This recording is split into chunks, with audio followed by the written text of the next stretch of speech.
اگر آج آپ کے والد خاموش ہیں تو یہ مت سمجھیے کہ انہیں آپ کی ضرورت نہیں۔ بعض اوقات باپ اپنی محبت لفظوں سے نہیں، اپنی قربانیوں سے ثابت کرتا ہے۔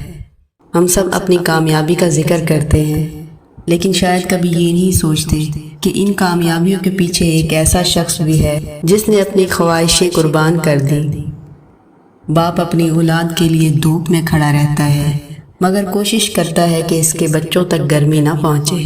وہ اپنی پریشانیاں چھپا لیتا ہے، لیکن اولاد کے لیے ایک چھوٹی سی تکلیف بھی اسے بے چین کر دیتی ہے۔ آج افسوس یہ ہے کہ ہم موبائل پر گھنٹوں گزار دیتے ہیں، لیکن اپنے والد کے ساتھ چند منٹ بیٹھنے کے لیے وقت نہیں نکالتے۔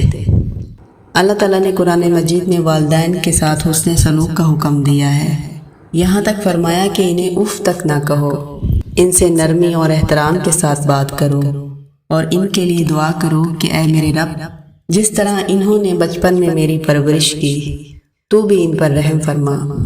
تو سوچئے، جب اللہ تعالیٰ نے اف کہنے سے بھی منع فرمایا ہے تو ہمارے لہجے، رویے اور ہمارے وقت کی کتنی اہمیت ہوگی۔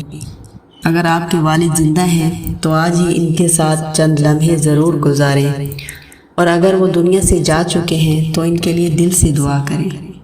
انشاءاللہ اگلی ویڈیو میں ہم اسی موضوع پر اپنی ایک نظم میرے بابا جانی آپ کی خدمت میں پیش کریں گے۔ یقیناً آپ کو یہ نظم بہت پسند آئے گی۔ تو ملتے ہیں اگلی ویڈیو میں، تب تک کے لیے اللہ نگہبان۔